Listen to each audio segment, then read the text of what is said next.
De las intervenciones, con todo gusto. Plantea la senadora María Elena Barrera que pues ha habido patentes ahorros en un esfuerzo que yo quiero reconocer también que ha venido del legislativo para que generáramos economías de escala en el mercado a partir de conjuntar el poder de compra. Ese es el efecto económico. Compraban medicamentos más o menos 50 o 60 actores distintos, compraban las mismas claves. Y cuando uno se daba cuenta de eso, pues veía una gran diversidad de precios respecto a las mismas claves. Y ahí es donde estábamos dejando recursos públicos en la mesa. La intuición fue a partir del 2012-13, incorporar el poder de compra en una sola subasta. El principal comprador de medicamentos del sector público en México es el Instituto Mexicano del Seguro Social, seguido por el ISSSTE y las entidades federativas, de manera tal que se incorporaron los 5 compradores federales, más los institutos nacionales de salud y algunas entidades federativas. Ya vamos en la cuarta ronda de la compra consolidada, estamos justo ya en la etapa de los fallos para el 2017 y tenemos, senadora, la oferta más alta de la historia, 50,000 millones de pesos para surtir el requerimiento del 2017. ¿Qué ha pasado en la historia de la consolidada? Se ha confirmado su intuición, se ha confirmado que comprando juntos ahorramos, que comprando juntos estamos llegando a ahorros de alrededor, en la vecindad de los 11,000 millones de pesos. En el IMSS nos hemos ahorrado 6,200 millones de pesos. ¿Para qué son los ahorros? Y creo que es muy relevante subrayarlo, porque hay varias preguntas relacionadas. Los ahorros son para cubrir la demanda. A nosotros más o menos la demanda de medicamentos nos crece al 5% anual. De manera tal que en 2012, cuando empezó la consolidada, todavía traíamos un área de oportunidad importante en el abasto. Solamente surtíamos el 97% de las recetas. Pero teníamos otro problema, que con los mismos pesos que invertimos hoy, comprábamos 20% menos de unidades, porque estábamos dejando en la mesa 11,000 millones. Y lo que ha pasado es una correlación directa entre más surtimiento y más volumen. El 2016 es histórico, el surtimiento es de 99% y el volumen pasó de 14 millones de recetas mensuales a 16.3 millones de recetas mensuales. Aspiramos a seguir con estos mismos ritmos de ahorro. Se han usado ahí los ahorros, se han usado en comprar más y quiero quizá entrar a otro tema recurrente en las preguntas, que es el de la innovación. Tuve la fortuna de estar al frente de la COFEPRIS 5 años. Y en la COFEPRIS la pregunta no es qué es mejor, el genérico o el innovador. La COFEPRIS garantiza que sean iguales. En la COFEPRIS, que es un instrumento que ustedes crearon, lo que se debate es cómo abrimos el acceso de las familias a mejores medicamentos, pero a más alternativas, a competencia. En el 2010, el gasto de las familias mexicanas dividido por deciles en medicamentos era totalmente regresivo. Los más pobres gastaban más. A partir de la integración de una política activa de genéricos y de innovadores, los precios en México en los últimos casi 5 años han bajado 60%. Para diabetes, enfermedades oncológicas y enfermedades cardiovasculares han bajado 90%. ¿Por qué? Porque antes había 21 alternativas y ahora hay 520 de genéricos. ¿Y cómo está gastando el mexicano en 2015, según el INEGI? El mexicano está gastando, el que menos tiene, 60% menos en medicinas.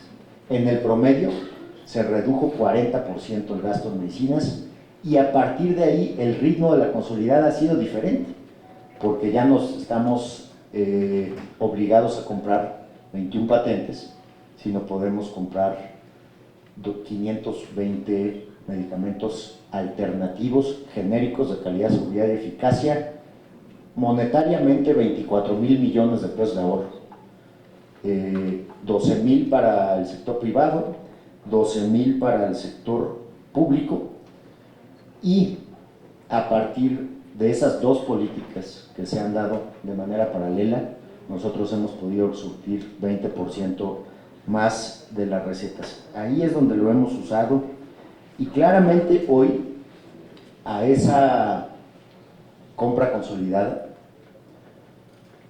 comparecen vendedores muy poderosos que hemos podido regular en términos de precio. Y mientras más elementos de transparencia integremos a la compra, mejor. Si nos regimos solamente por la ley, pues tiene que estar en cada etapa el representante de la Secretaría de la Función Pública. A partir de este año se integraron a más actores para que revisaran, señora senadora, el proceso de la compra. Primero, la OCDE está haciendo una revisión directa de los ahorros de los 4 años de la compra consolidada, y va a determinar en todo caso si se desconcentró ese mercado. Eso va a ser muy importante. Firmamos el acuerdo este año con el secretario general. Y segundo, y creo que muy importante también, se integró un convenio ético firmado por todos los proveedores, para que no hubiera prácticas, digamos que poco competitivas al interior de la proveeduría. Estamos hablando de una proveeduría que vale 50,000 millones de pesos al año. Se firmó ya, lo firmaron Canacintra, Coparmex, Concamín, Canifarma, y todos están comprometidos con la transparencia en la compra consolidada. Yo paso a contestar la pregunta del senador Joel Ayala. Primero, reconociendo, porque por circunstancias profesionales, pues me tocó la experiencia de la reforma del 2007, donde un factor de gran compromiso y de gran responsabilidad fue el sector de los trabajadores. Gracias a los trabajadores, si no me equivoco, esa reforma le quitó presiones al gasto público del orden de 23 puntos del PIB en los siguientes 30 años. Y ahí es donde yo entro, pues, a la presión que nosotros traemos en términos de pensiones en el IMSS. Se los platico muy rápido. A partir del 43 al 96, donde entra el régimen de Afores, el IMSS tenía para sus trabajadores un régimen de beneficio definido, determinado por años de trabajo. Ese régimen generó una deuda actuarial al IMSS de 2,000 millones de pesos, que tenemos que pagar de aquí al 2080. Esa es la principal presión del gasto del IMSS, porque ya nos está creciendo esa deuda de año a año, 2 dígitos. 2015 pagamos 60,000 millones. 2016 estamos pagando 70,000 millones. Para el 2017 la presión va a ser de 80,000 millones. No va a dejar de crecer hasta el 2035 y va a llegar a un máximo de 105,000 millones. Y por eso hemos descrito las medidas de disciplina en el gasto que han sido apoyadas por nuestro consejo directivo, por nuestro sindicato. Porque en el 2012, fíjense este dato, el ingreso del IMSS crecía anualmente más o menos 2.6%, y el gasto crecía al 8.6%. La brecha era muy grande. No íbamos a cerrar el ejercicio fiscal. Hoy la brecha, afortunadamente, es mucho más corta. Ingresamos en términos anualizados al 5%, crece el ingreso, y en términos de gasto, pues ya lo logramos contener más o menos al 5.6%, sabiendo que todos los años vamos a tener que hacer un esfuerzo adicional de por lo menos 10,000 millones de pesos. Tenga usted la seguridad, señor senador, que el IMSS estará presente en ese diálogo, en ese debate respecto de cualquier planteamiento que vaya orientado a sanear las finanzas por parte de una reforma en lo legislativo. Muchas gracias, senador Joel Ayala, por tocar ese tema que para nosotros pues, es un tema vital.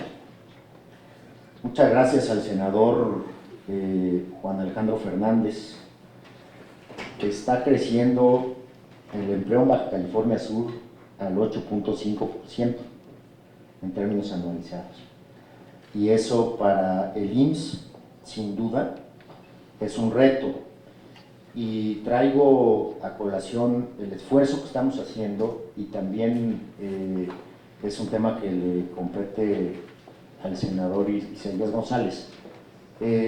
Traemos una cartera, yo creo que empatada con ese crecimiento, en dos dimensiones. Primero, en lo que nosotros hacemos directamente. Estamos hoy remodelando el Hospital 26 en Cabo San Lucas. Estamos invirtiendo ahí 21 millones de pesos. Vamos a integrar en Los Cabos, Cabo San Lucas, una nueva unidad médica familiar de 10 consultorios. Ese es un gran avance, porque estamos pues teniendo presencia ya en el punto donde más crecimiento en el empleo tenemos. Vamos a sustituir en un hospital con unidad médica familiar 14 consultorios. Son 44 millones de pesos de inversión. Vamos a ampliar y remodular 2 consultorios en Santa Rosalía, donde tengo también que plantearles otro tema.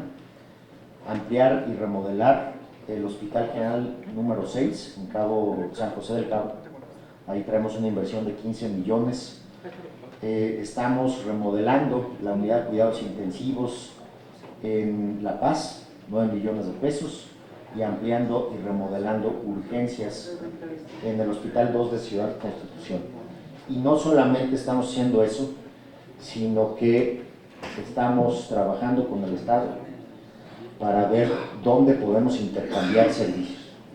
Para nosotros sería muy importante que ustedes en el área rural, o que el gobierno en el área rural pues tenga un hospital de especialidades.